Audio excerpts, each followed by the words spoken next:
Good morning. My name is Dorcas Hammond and I have Dorcas Fashion Academy, and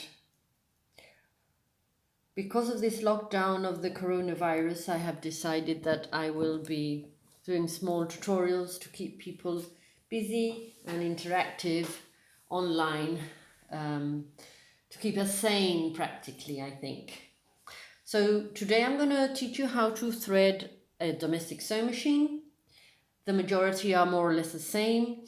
This one is a top loader and it's not one of my favorite, but because I'm in lockdown at the moment, I haven't got access to my usual Singer sewing machines. This is not a bad one, and for some people it's easier, the top loading, but I prefer the stitch on a bottom loading. So first of all, our bobbin has to be filled in. Usually there's a thread at the top and there's a thread at the bottom. So we place our bobbin on a little spindle, and here we have like a little ring, and this is used to fill in our bobbin, this is our bobbin winder. The thread should go around the spindle or the little ring, the bobbin inside the bobbin winder, and your thread should go around in a clockwise manner. Oops, it's just slipped off from here. If you push it to the side, this sewing machine, what it'll do, it will disconnect the needle from going crazily up and down whilst you're filling in the bobbin. Oops. Okay, right. As you can see, this fabric here is taut, and many of my students ask me why they get a big mess here, and that's maybe because they haven't put this thread in the proper manner. This should wind nice and neatly up and down without a problem, but if you've got loads of thread everywhere, it might just fill it in a very messy manner, and then it does influence when you're sewing. I think we've got about enough there. And now we cut. If I were to have a bottom loading, I would still have my thread coming from the top towards me. If I had a bobbin case, I would put my bobbin into my bobbin case. This is a top loader, so the bobbin case is incorporated inside. So with the thread still coming towards me via the top, we just put it sideways, right, and pop it in. Here, there's a little piece of plastic, and this thread has to go underneath and out, right? And this is a plastic cover that some have in different forms, but they're more or less all the same. So our thread coming through here, now to thread it does not go through this little circle. It goes via the thread support. This sewing machine has got numbers, so it's 1, 2, 3, and so on. It has to go down. This down bit is through the tension and around. Now this metal bit here, in the old-fashioned days it would pop out and it had a hole to thread it.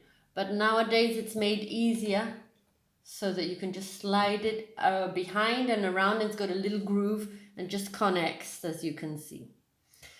Down here we also have a little metal plate, and you should slide it under there. The opening is on this side, on the right. So if you hold the thread with the left and then the right, you can slip it underneath behind the metal plate. And that's that part threaded. To thread the needle, I cut the thread at an angle, making sure that we don't have any fluff. And although disgusting, we all do it, wet the tip with saliva. And I'm going to put my glasses on because without them I can't see a thing. One good tip, if you can't see the needle, is to place something white behind it, and then you can see the hole better. I'm okay at the moment with my glasses. So now we have a top thread and a bottom thread. The bottom thread has to come up, and the way we do that is hold this top thread tight and get the dial and turn it towards you, never away from you, always towards you. And that way you're digging in the needle to the bottom.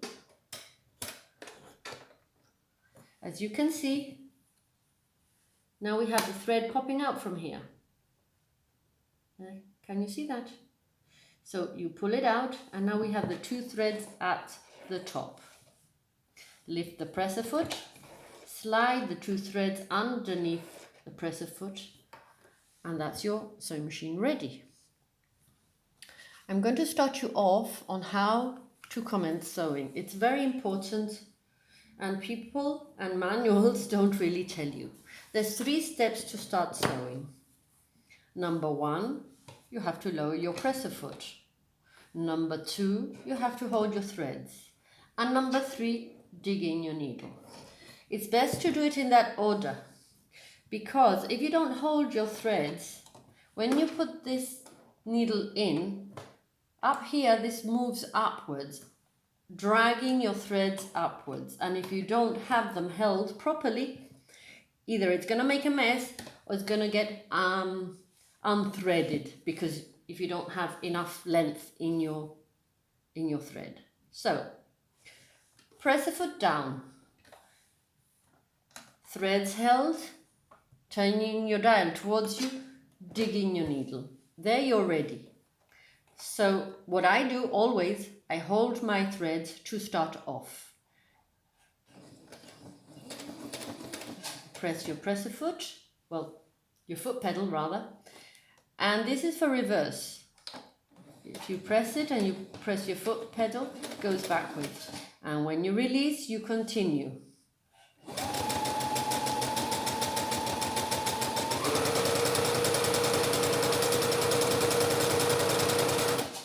Now when you get closer to the end, it's also important that you do a reverse. What the reverse does, it does a little knot at the beginning and at the end, so that your seams won't fray once they're opened.